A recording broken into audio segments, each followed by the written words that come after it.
Sorry, here we go. Yeah, hello, welcome to the Fireside Chat. This is our, I think this is our 7th friendly forum for women in the African drone industry. It's not exclusive to women, and as you can see, we've got some men joining us, and also people outside of Africa too. So that's really rather cool. And yeah, the forum is really, it's just to get together, to network and connect with each other across the continent and share news, share experiences.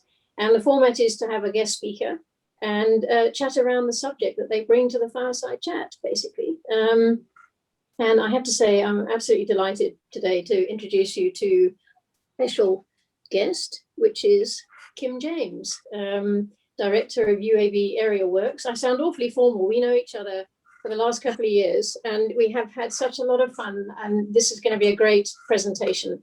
It's going to be good fun. But hello, Kim. Hello. Well, if anyone saw my LinkedIn yesterday, Louise and I had a long catch up yesterday for the first time in almost 2 years. No, yeah, way before lockdown. So it was great. Yes, it was. Yes, it was coffee though, wasn't it? We were very well behaved. Yes, we were. Cool. Maybe just before you start, it's a question I'd like to ask the guest speakers. It's just, what was your path into this industry? Just to give us that background. Oh, you have such an unfair question, Louise, because my path is just so strange into this this industry. But thanks so much for having me. I'm super excited about this evening. Yeah, I mean, my background was in the people business in banking, and I never in a million years thought I would, kind of fall into a tech world. And I kind of stumbled upon an opportunity with Aerial Works while they were right in the beginning phases of their remote operating certificate application. And I don't really tell people this, but basically they needed a post holder, as most ROC applicants do, because you kind of need at least 2 or 3 people to fill your 6 regulatorily required posts.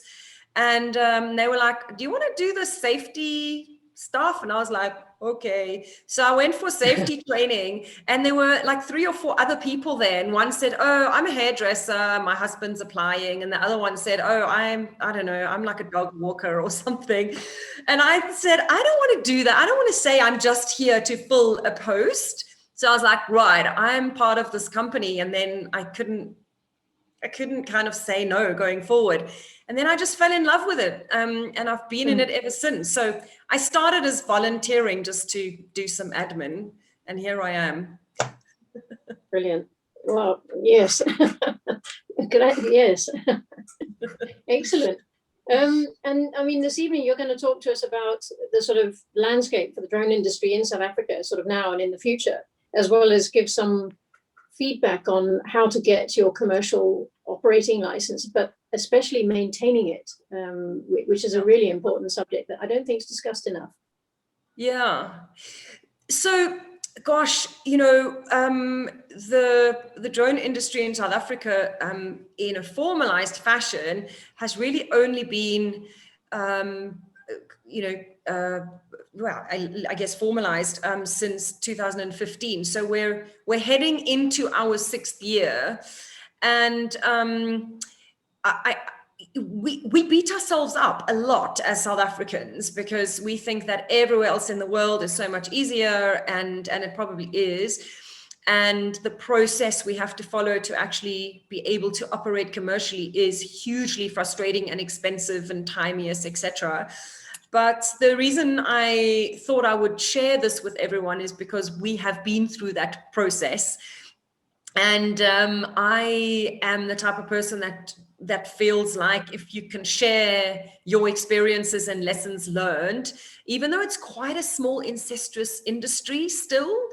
So people don't like to share, because if something's so hard to obtain and the barriers to entry are so high, people kind of want to keep it to themselves, And for me, I don't know, we've just as a company chosen to to share. And so that's what I want to do today. In the time we have, Louise, I really am going to go high level, but I'm happy to take this offline, and I'll get to it in the presentation because I thought I would put some slides together. I don't know if that'll be easier or not, Cool. but there's a lot of activity at the moment, and hopefully that will open up our drone industry in the next while, and hopefully near future. So yeah, I mean, I can jump straight into the presentation if you like. Michael. Hi, Michael. Yeah, hi, Michael. See you waving. Yes. I just want to say hello to you. Are you based in Centurion? I am indeed. That's where I'm sitting right now. We had the pleasure of a chat last week. And dann können wir Deutsch zusammen sprechen, nicht wahr? Dann können wir Deutsch sprechen, but for now we'll keep to the English, hey? Yes, I just wanted to re-verify. And there is Louise, whom I've got to know. Hello, Louise. How's it, Michael? Greetings. And that's wonderful to see you. Looking good. Brilliant. Thank you. Okay. All right. Cool. Just to let you know, Louise, if I disappear about 5 to 6, it's because I'm involved with another group in Zim on literacy training. So don't think that I'm not interested or I'm not supportive. I just have to. No worries. Well, okay. Lovely. All good. Okay, really good to have you on. Recording. Yeah. Oh, sorry, Kim. Sorry. Yeah. No, good. Carry okay, so shall I jump right in, Louise, or did you have any other questions before I do? No, I think please, jump right in. I mean, you've got a lot to cover, as you said. All right, well, let's see how we go. So let me see if I can share my screen and see if this will do what I want it to do. And there we go. Okay, cool. Wow, that's quite red. So if just give a thumbs up if you can you see my screen? Are we good? Yep. Yeah, okay. Awesome, yes. awesome. Yes, I can see your screen. So just for anyone who's just joined, I'm going to talk about just drones in general in South Africa and mainly the commercial landscape. I am a director in a commercial drone operator in South Africa. Our company that is certified by the Civil Aviation Authority is Aerial Works, and then we also operate a brand where we do our security under Drone Guards, and that's where we do a lot of cool stuff. But the Aerial Works brand is where the CAA is interested, essentially, in how we operate. So where did it all start? We think that drones have been around forever, and they have, but commercially and in a formalized fashion in South Africa, it's really new still. And in the tech world and in an industry that is just really so new and fledgling, 5 years is a lot, but also not a lot if you think about how much needs to be implemented and changed and understood and adopted, most importantly. So many people think, why do we have to do all of this? But as a country, and many countries, most countries, if they were operating commercial airlines, they have to subscribe to ICAO. And South Africa does subscribe to ICAO. And through the Acts of Parliament, through South African Parliament, the legislation and regulations of ICAO have been adopted, and that's across the board. But in 2015, Part 101 was promulgated, and Part 101 it falls under remotely piloted aircraft systems. And so we talk about cats and cars, and it's about the regulations and technical standards. And ever since 2015, our history of commercial operation in South Africa has been quite colorful, because it's been quite stressful, and the industry's been quite separated, if you like, around you know, the regulator and, you know, how easy it is to actually start operating. Easy is definitely not the operative word here. And so, yeah, 5 years seems like 5 minutes when it comes to things like that. So what does Part 101 cover? And the easiest way for the very high level overview I wanted to give you today is really this slide. So where Part 101 is of interest is for anyone who is a commercial operator. And what does that actually even mean? The Civil Aviation Authority in South Africa deems a commercial operation anything that basically entails a drone being used for profit, for interest, or for gain. So even if people say, I'm, you know, filming my own house to advertise, you know, on a real estate page or whatever, to sell my house, that's for gain.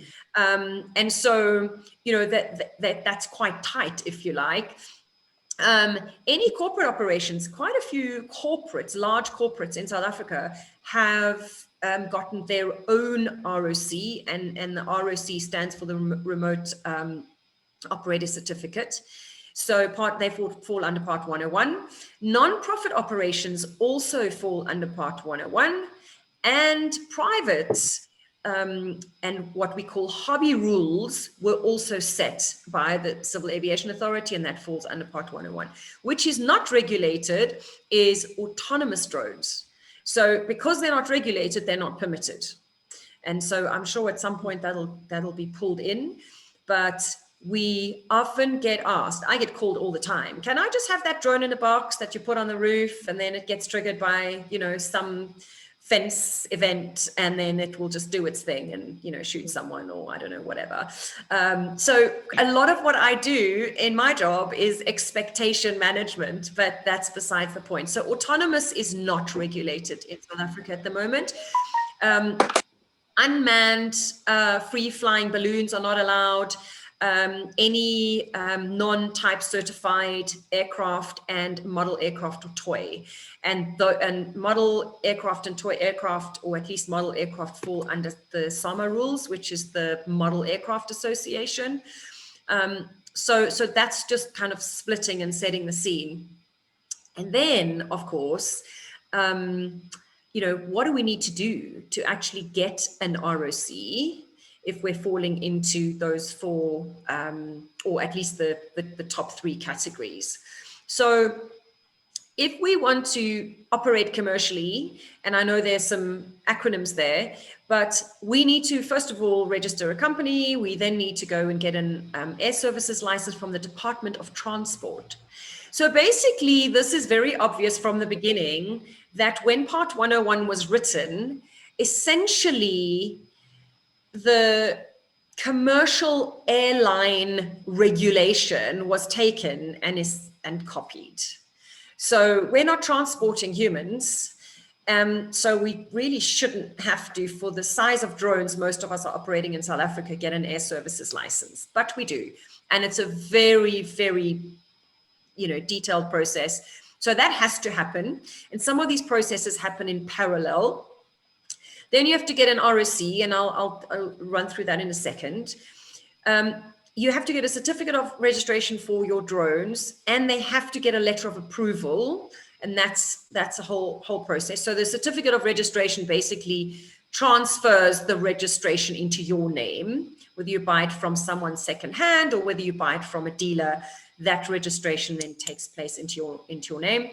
And the registration certificate you get is essentially exactly the same as what you'd get if you were registering a Boeing. And we get a tail number. And then we, of course, our pilots need to have the remote pilot's license. If you're a corporate, you don't need the air services license. And if you're a non-profit, you don't need the air services license. And of course, private operations are really restricted to hobby rules, as I said. And the hobby rules essentially restrict someone flying their drone in their back garden. So they can't go 50 meters to a road. They can't go higher than their highest obstacle. It's essentially restricted line of sight. Can't be within 10 kilometers of an airport.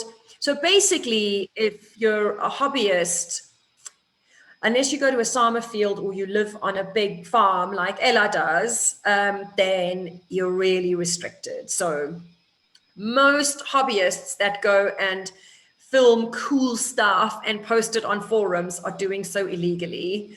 And when I often can't help myself and I comment on the forums, then so I've been adopted as the drone police person, but that's fine.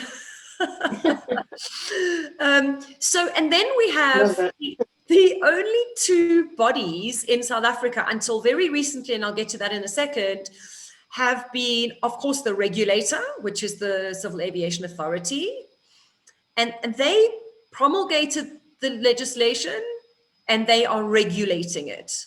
But what they haven't done, and whether it's through will, skill, resources, or whatever it is, they haven't evolved. They've basically kept the regulations as they are. And then we've got the Commercial Unmanned Aircraft Association of Southern Africa, which is a representative body. It's a non-profit, and that represents commercial drone operators and commercial drone pilots. And that's essentially where it kind of was until mid of last year. I have the privilege of being on the exco of COASA. So, I kind of have a bit of an inside scoop there, and they have done a lot of work behind the scenes to try and evolve the regulations and get some form of formalization.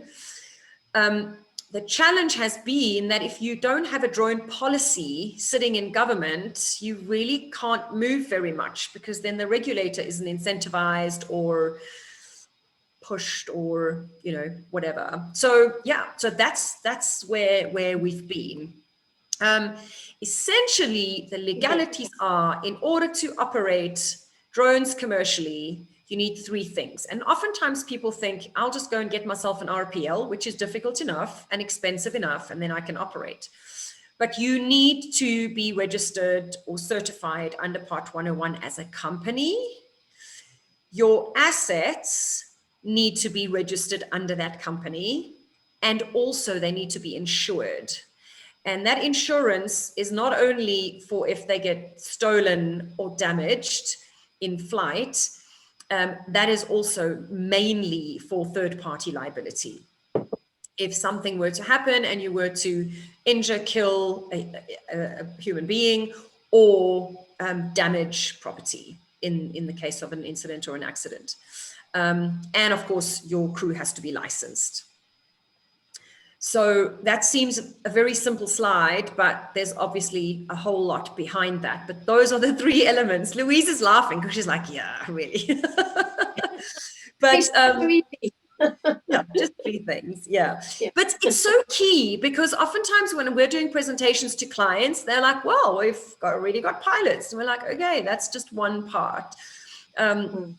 So you can, for example, get insurance for your drone if you're a hobbyist, but it's really for theft and very limited to damage in flight. And you're not going to get third-party liability insurance. Not that I'm aware of at all. Okay, so this is where the expectation management comes in. I talk about this a lot in our security business. But basically, a lot of people think, okay, so now you've got the drone, that's great, but can we not maybe get 2 or 3 drones and, this make our operations more efficient? Essentially, in South Africa, what's legal now is to have 1 drone operated by 1 pilot on site. And of course, there are some extensions of limitations. So we can fly either a visual line of sight, where you have the drone in sight within 500 meters of you. Then we can fly extended visual line of sight with an observer. So that adds another 500 meters, and that's unaided. And then with the right certification, the ROC can operate beyond visual line of sight. The expectation for the future would be that one pilot can pilot many drones, or at least more than one. And then at some point, and I don't know, I've just made up these dates, you know, I really don't know where we're going to be in South Africa or in the world, but I know China's already testing swarming, and that makes sense, right? Because from a GPS management perspective and waypoint flying, you could put a whole lot of drones in a field and they fly a pattern. But there already are tests from a military perspective where you have one operator and many drones, and they're not necessarily manually flown or autonomously flown. But you know, that's definitely the expectation. And then at some point, why wouldn't we be able to sit in a control room somewhere and just control from a paramilitary or civilian perspective, multiple drones? But the expectation management that I have to do literally every day from a sales perspective is one pilot, one drone. So that's where we are. That's where we are now. Yeah. So you know, where are we now in terms of almost 6 years on? We have less than 100 commercial drone operators in South Africa. On the website right now, on the South African Civil Aviation website, all registered ROCs are listed, and I think there are 74. But I know they normally take a little while to update once they've been processed. So I'm going to say we're probably less than 100. There are a handful of operators who have other companies working underneath them, and they give them legal cover. So, you know, commercial drone operations probably are way more than that, but actual ROC holders, it's very few if you think about the amount of time we've been in play. Yeah. We of course have many, and we don't know how many applications in process wanting to go through their 5-phase ROC application process. And there are frustrations, and they are verbalized on forums. There's a very tricky relationship with the regulator. The certification model that South Africa chose basically means that whether you are operating a 500-gram drone or an 8-kilogram drone, and whether you are going to be operating in uncontrolled airspace and doing, you know, wedding photography, or you're going to be working in controlled airspace at night over people, property, and public roads to the highest levels, you have to go through the same process. Your operations manual might be slightly more complex. You might have to have made a more complicated safety case. But the frustration and the feeling out there is that the ROC certificate, or the certificate, is an exclusive restrictive thing, and the barrier to entry is super high. It's timeous, it's complex, and it's expensive. So by the way, by the time you get your ROC, you've probably been in business for 2 years. You've had to have your, well, and again, it depends on how, what the complexity of your operation is, but basically you have to have all your post holders in place, and you have to prove to the CIA that you're essentially operating and operational, but you can't operate because you're not legal yet. So that is very restrictive. A lot of people just can't afford to do that. So you have to have a base of operations where you're operating from. You have to have your drones, you have to have them registered, you have to have your people.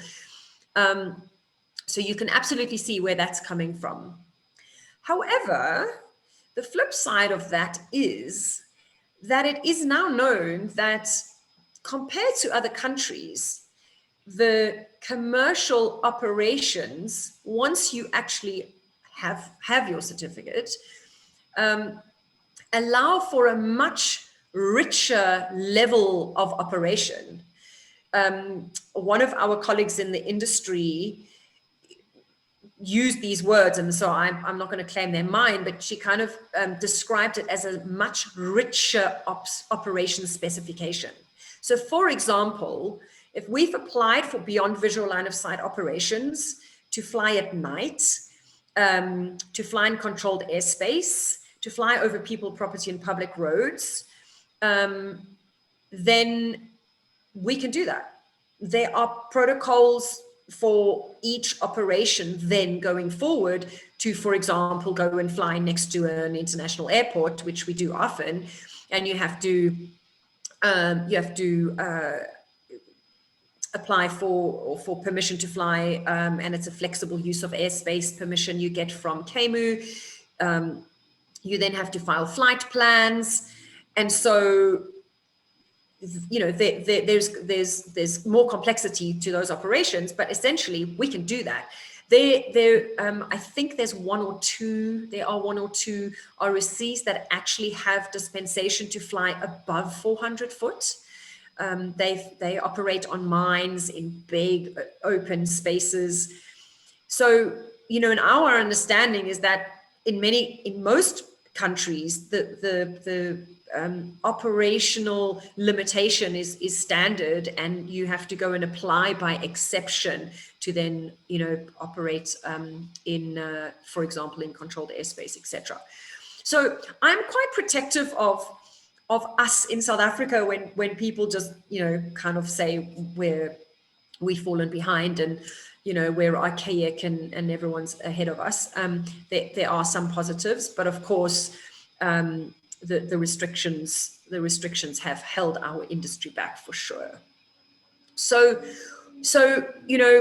what about the ROC now? This slide is meant to look busy and meant to look complex because it actually is. And so what I talked through very briefly earlier on the kind of application process is what I've put here on the left slide.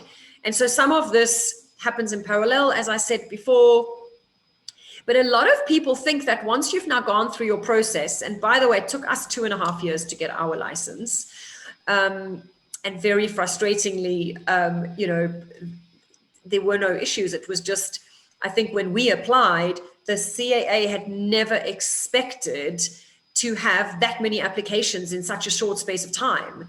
And it was literally just, boxes of actual paper sitting there, and they didn't have the resources to process them. So I think it just got stuck.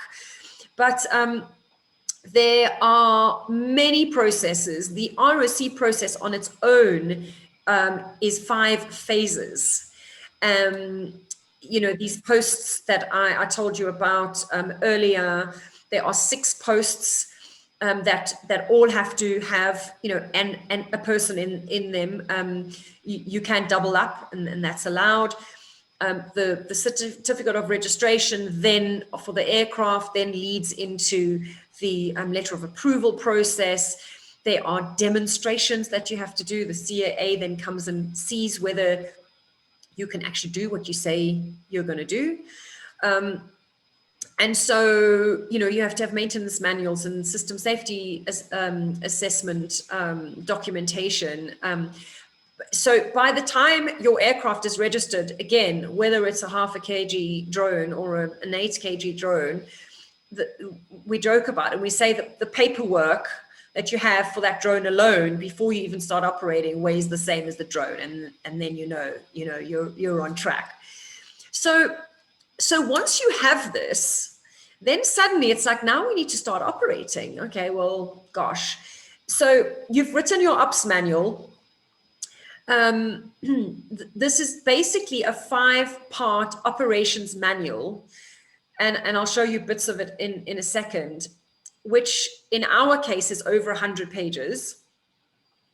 We've got 27 annexures, which are essentially controlled documents which is everything from a client request form, which is when a job gets logged, to the field ops manual, to flight folios, to battery logs, to hazard forms, to safety, to the safety management system forms that we have, quality management, audit forms, etc., etc., etc. And all of those have to be managed and completed. And even if you've had 3 operations in that entire year and you haven't made money, if you want to keep your ROC, you have to apply for it again, essentially. So you basically have your ROC on the grace of a year. And so you have to then prove through an annual audit that the CAA comes and does that you're competent, that you've actually said, that you actually have done what you said you were going to do against your own ops manual and against your own documentation. And you have to prove that you've audited your own business. And we have an audit calendar. So we do our own internal audits. We have 2 or 3 audits every month. And you know, that first audit we had, they were like, right, so where are your incidents? Where are your corrective actions? And we already knew from the market, kind of, if you say, well, we've had a clean, we don't have incidents, they'll be like, impossible. So, you know, we kind of even sometimes not made up stuff, but, you know, we're quite strict on ourselves, because the whole point of this ROC is that you implement a just culture. So everything is about safety. And you have to prove in an annual audit that safety comes first. And safety isn't only about never, ever, ever having an incident. Safety is also around maintaining a log where you have observations, and the pilots and the observers and the maintenance people, anyone who works for you, feels comfortable enough to raise issues, whether it's a hazard in your office or a hazard in the field, or whether it's an incident that's happened in the field, whether it's a system issue or whether it's a battery issue. The just culture is one where anyone needs to feel safe in the knowledge that they can report something and they will be protected. And in our company, we live by that. So if something happens, we share it on our groups, we do learning moments, we have memos, and the CIA wants to see that stuff. So it's a lot of documentation and a lot of operational attention to detail, and everything happens in a loop. So if there's an incident and you say, yeah, we've had an incident, which can be as benign as anything, and they'll be like, okay, so where's your investigation? Who investigated it? Where's the documentation? What was the corrective action, if any? And how were did the corrective action get implemented? And have you then closed that off? So everything's always in a loop.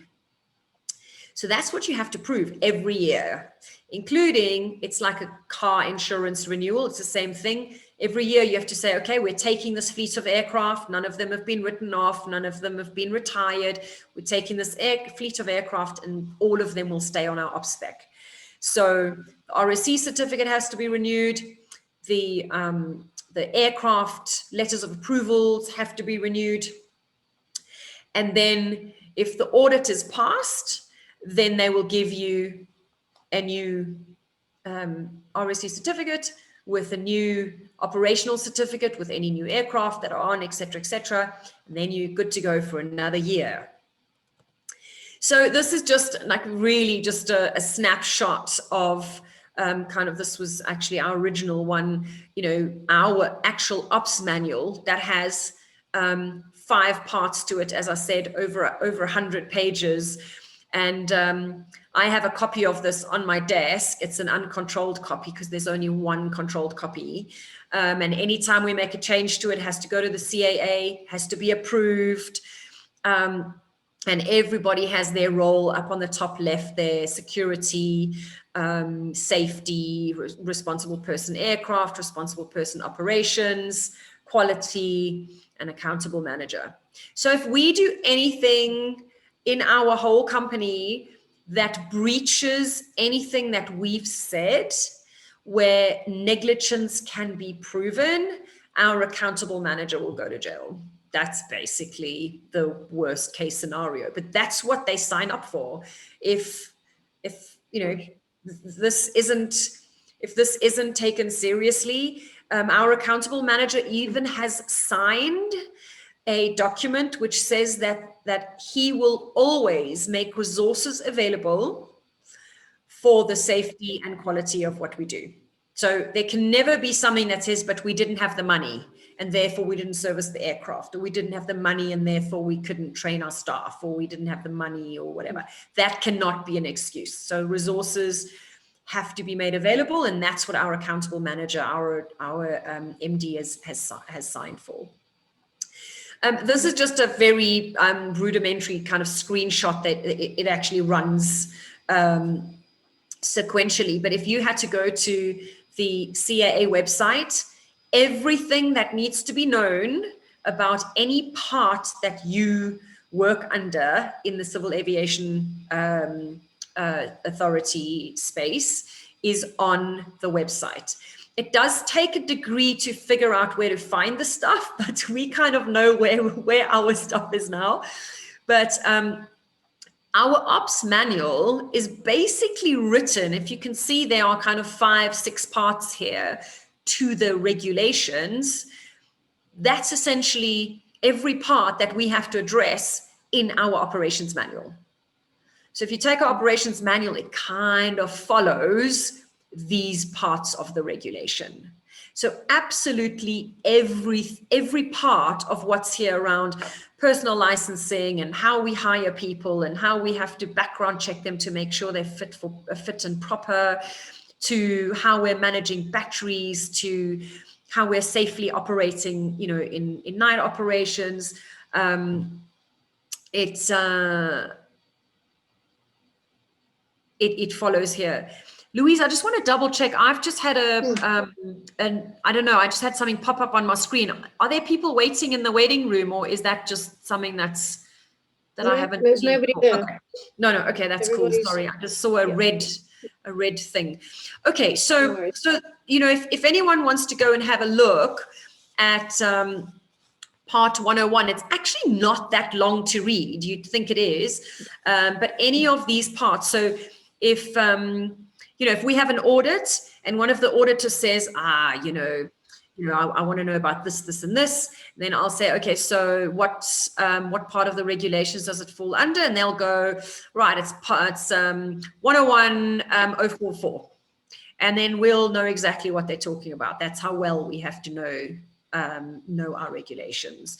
And in fact, our director of operations is pretty much the dictionary and the, you know, and the part 101 guru. If anyone talks about anything, he'll know which AIC it is, which AIP, and what sub part it is. So you have to know it, because that's what you're regulated against. So this is a blank slide on purpose, because a lot of people think they want to get their ROC and that's what they're aiming for. And of course, that's the big thing, because without that, you can't operate. But once the certificate lands in your hand, then, well, what then? Because now you have to actually make money. And you haven't been able to make money before, and you haven't been able to demonstrate or really work before you've had this in your hand. And now you have to actually go and sell your capability and your service, and hopefully your business model makes sense. And so oftentimes I've kind of spoken to people who've said, well, gosh, we haven't started yet, but we have our certificate. And that's what when people phone me for advice, or, I mean, not that we know everything, but it's hard. Because now you've spent all this money on your equipment, you've spent all this money on training, you've spent all this money on people and your base of operations, because your base of operations has to be somewhere, which is the hangar for your drones. They actually talk about a hangar, so it's properly copied over from Manned. And so you really can't operate out of your bedroom. And maybe you can, but you have to be able to have the CIA come and inspect that bedroom and be able to say, this is where we operate, and this is where all our paperwork is, and this is where the drone sleeps safely. Because the CIA's view of the drone is that it's a dangerous piece of equipment that can be stolen and used for untoward purposes. So you have to prove that it is locked away. We have key registers. We have to do security audits to make sure that the drone cannot be lifted, in a easy way for someone who's walking past who says, oh, I want to use that for untoward purposes.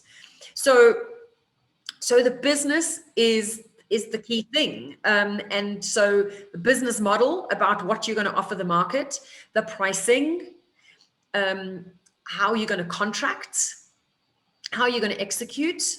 A lot of what we struggle with as an industry when you first start out, and we have a recent example of this where we've got a new piece of equipment. It's amazing, but processing that data within the time that the client needs the data, suddenly now the computer's falling over, because now you're on site, you're working on a Wi-Fi, and suddenly it's like, well, I don't have the computing power. All of that stuff is not something you think about right at the beginning of a business. So this was just for effect, really, around, and the way I talk about this quite often is, I think already, but in the future for sure, having an ROC will get you to the starting line. It'll be your qualifier, because then you'd be able to do business, but it won't be the winner, because you really have to differentiate yourself. And the drone isn't the solution.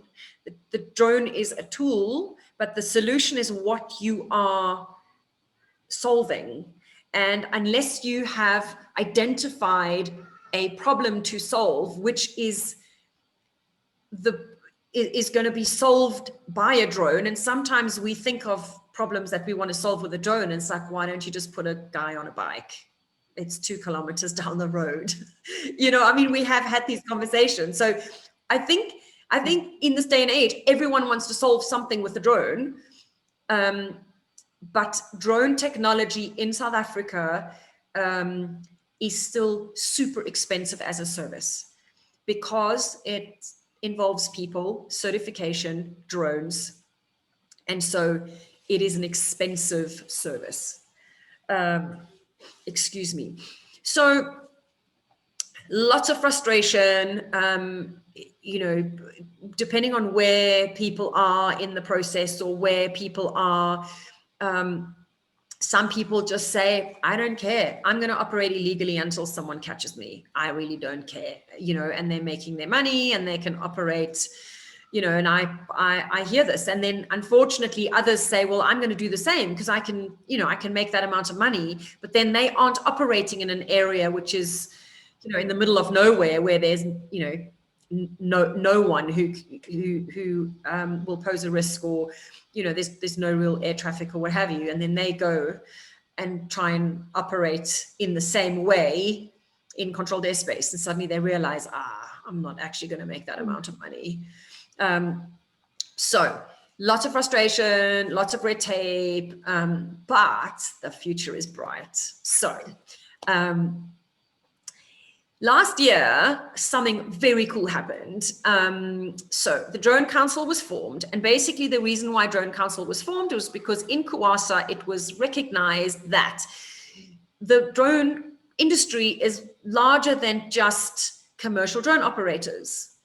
There are people that want to manufacture drones. There are maintenance technicians, hobbyists. How do we make space for hobbyists who want to transition into small one-person drone operations, who just want to do wedding photography on the odd occasion to add to, you know, their normal photography business or whatever.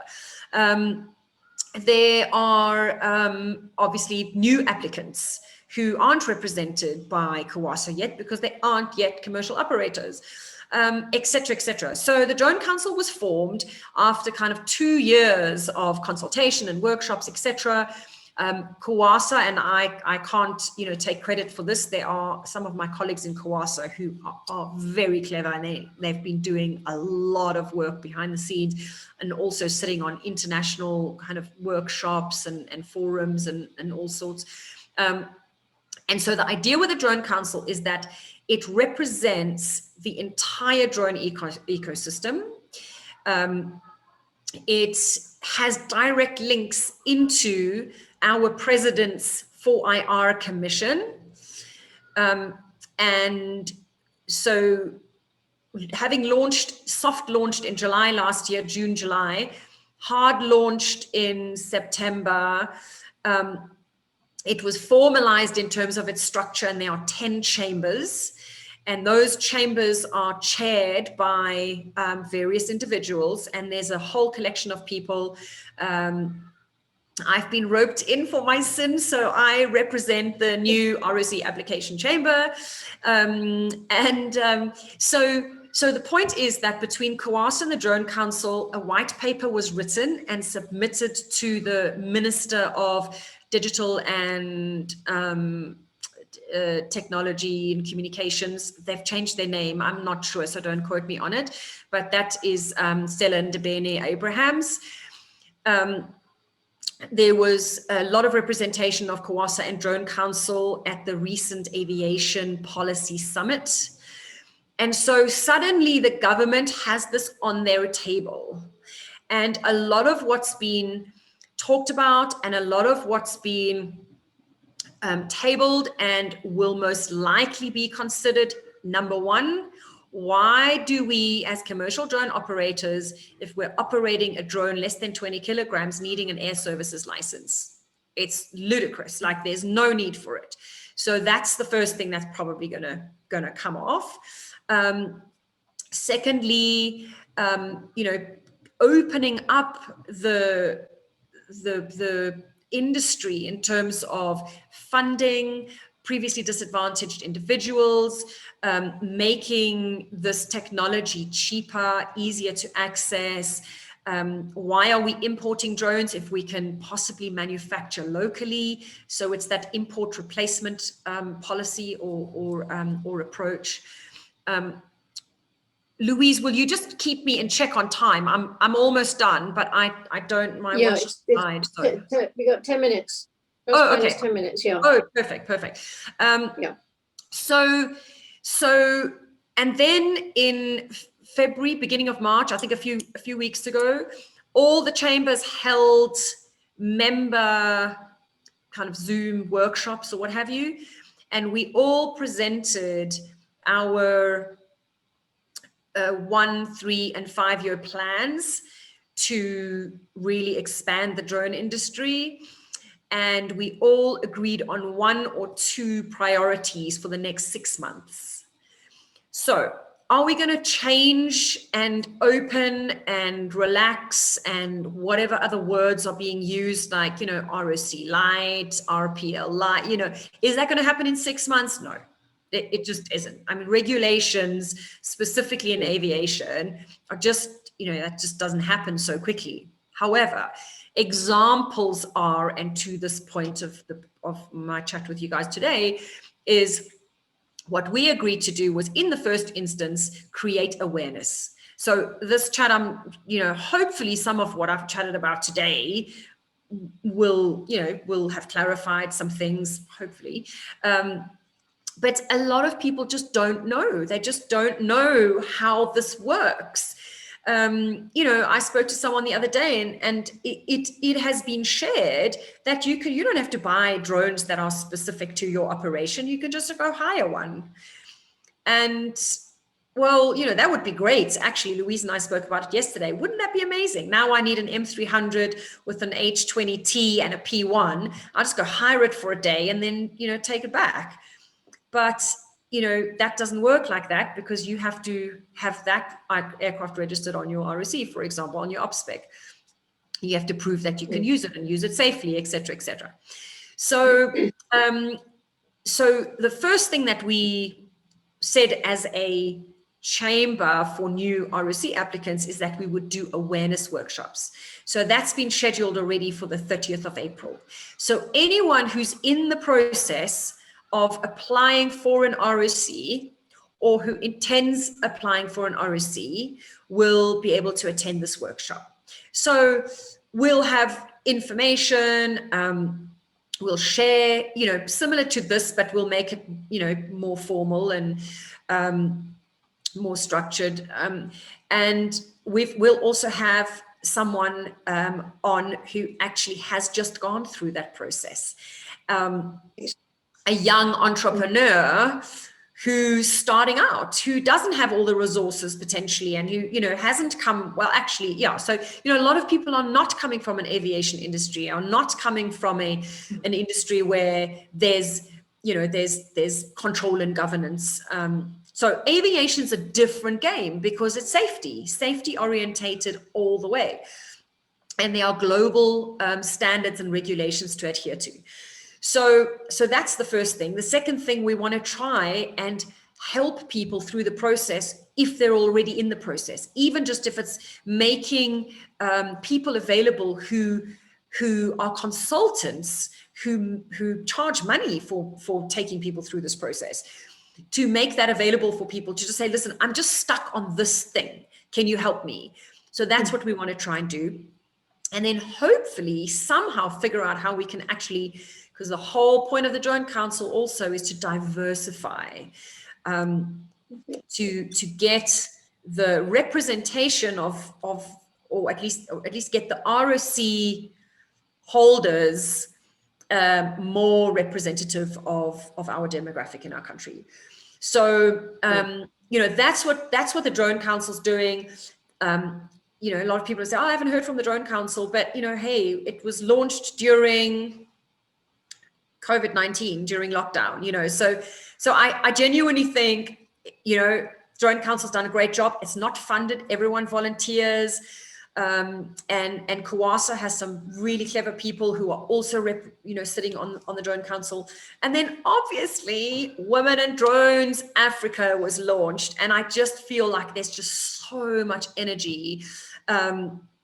And honestly, I have not been this excited about our industry for a long time. So I think the more awareness, the more people can see themselves in others, the more people will say, hey, I know it's difficult, but I'm going to do it anyway. Whereas maybe before they said it's difficult and therefore it's not for me, or it's exclusive and I shouldn't be doing this. So that's what I wanted to say with this slide. This didn't come out very well, but basically, what is the future for South Africa? And where should we be going away from the certification model, which again, just to remind everyone, whether you're doing wedding photography or whether you're doing, full on night ops in controlled airspace, you have to do the same thing. What we want to do is get in the categorization model. And this is a risk-based model.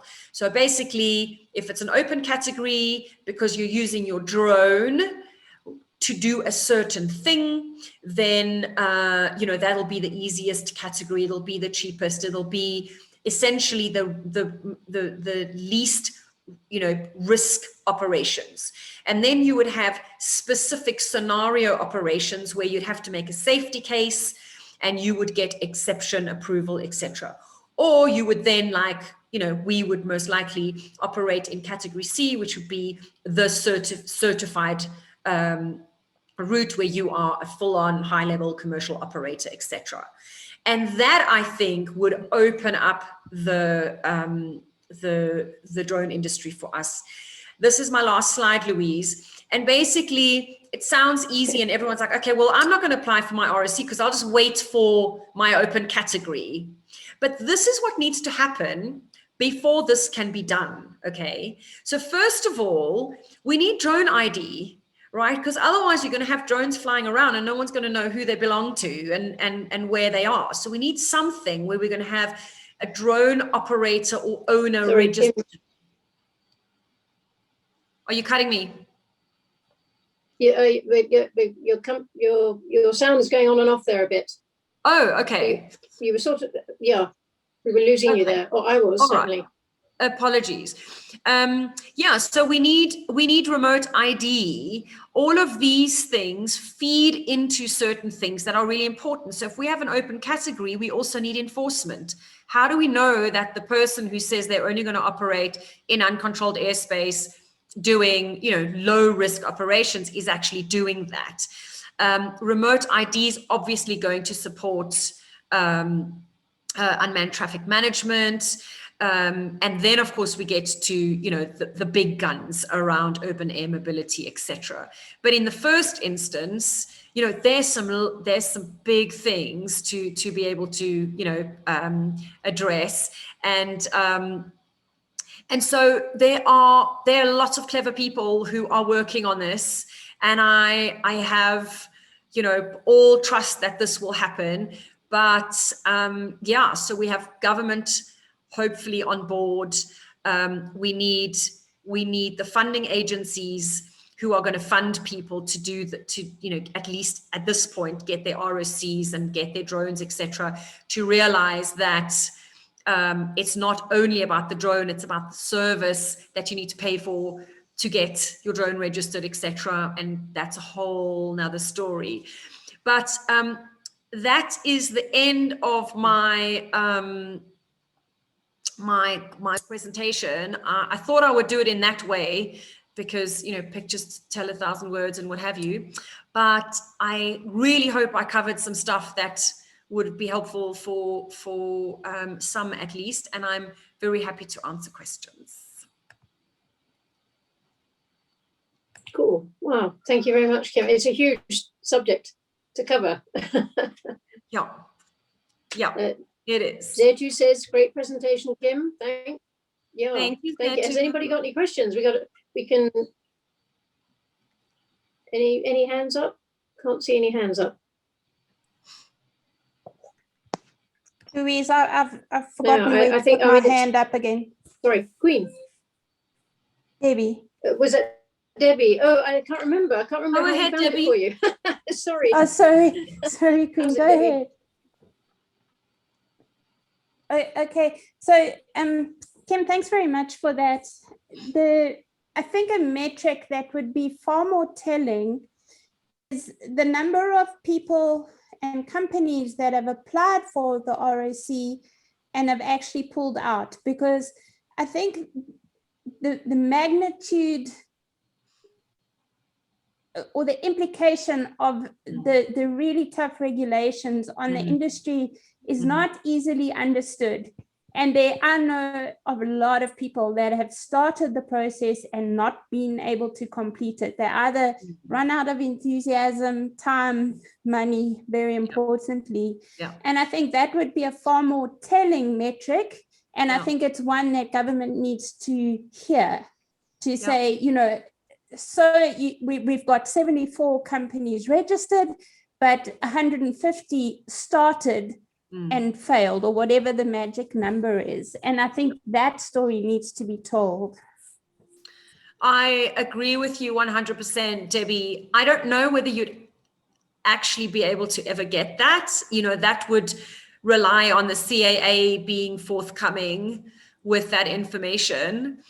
But I agree with you wholeheartedly. I mean, the amount of effort and money and time that goes into applying and then, you know, pulling out is, yeah, it's a very important metric. But yeah, I'm not sure how you'd ever get those numbers, but 100% agree with you. Anyone else? Comments, questions? Anybody else? Hi, Kim. Thanks. So I came so late. It's great to see the categorization model is being proposed, but yeah, as you showed on the following slide, that it's not going to be there tomorrow. Exactly. And that's a bit of a shame. Yeah, Queenie, you had a question. Sorry, I did hear you. Okay, so it's more for comment. Oh, sorry, Queen. Yeah, it's more for apology as well. That's all that I joined you late. I was wondering why I have a free afternoon. It was so unlikely. So when my doctor asked me to accompany her to the doctor, I gladly agreed. And when I came back, I just put on my pajamas. Hence, there's no video. I'm so sorry about that, guys. Yes. Fireside Chat, you can wear what you want. So I wanted to say that although I came late, but I gained so much in the presentation. And I'm just wondering, Louise, you always send us this presentation after, just to check what is it that I missed, because the last part was so great. Thank you so much, Kim, for sharing this. And how do we join the other, you mentioned Drone Council, Women in Drones, the other association, Kwasa. How do one join it, and how much is the fee, or what are the terms and conditions, please? Yeah, I can, basically it goes by revenue. So, I mean, anyone can join, but there is a cost. Yeah. I can send you the link, Queen. Okay. Yeah. I can send that to you. Thank you so much for being so resourceful, so knowledgeable as a woman in the drone space. We really appreciate it. You represent us so well, Kim. Thank you. Oh, thank you, Queen. I love you. Well said. Can I just say, Queen, these are being recorded, and when there's a collection of them, they will be put on the website. Oh, okay. So you will be able to see this from the start. Okay. Thank you. Thanks, Steve. Yeah. I'm aware of time, but Debbie, I thought I'm sorry, Louise, I thought I would just ask, is there anyone on here? So I know Debbie's, you guys are in the process, right? Itumaleng, you came through the process. Who else here has gone through or is in the RSC application process? You can just put up your hand, it'll just be interesting. Yeah, Louise, you did, right? Okay. I was just going to say, if anyone wants to join, if that was you, if anyone wants to join the workshop on the 30th of April, you'll see it. It'll be on my social media as well. Sorry, I didn't hear that, Kim. Sorry, from my side, the line broke again. Oh, apologies. I don't know if that's that for everyone. Yeah, I was just going to say, if anyone else was in the RSC process or was interested, you're welcome to join the Drone Council workshop that I'm hosting on the 30th of April. Great. Okay. Well, look out on LinkedIn. You'll be posting on there and other things. Hey. Yep. Excellent. I will. Okay. Indeed. Well, thanks so much, Kim. I mean, it's a huge subject. Thanks so much. And it's nice to have a sort of happy-ish ending coming on that on the regulations and what this means for the commercial industry. But thank you again. Thanks everybody for joining. I'm afraid we must close. Yeah, please spread the word. Sharon has asked me to let you know. I put the links in the chat, so do save the chat. There is look at the Women to Watch Awards. There's a notification that came out. This is the 5th one this year. The opportunities to nominate people and their companies for what they're doing, particularly women, focusing on women, of course. And there's also the virtual space e-magazine that's coming out, I think, at the end of this month. So there are links in the in the chat. Sometimes if you see gaps, sorry, that's my laptop automatically adding gaps. Please delete them because it's all one word sort of thing. But if you have a problem, let me know and I'll send them to you separately. But otherwise, thank you very much, everybody. and join us for the next Fireside Chat. And in the meantime, keep safe and keep well. Cheers.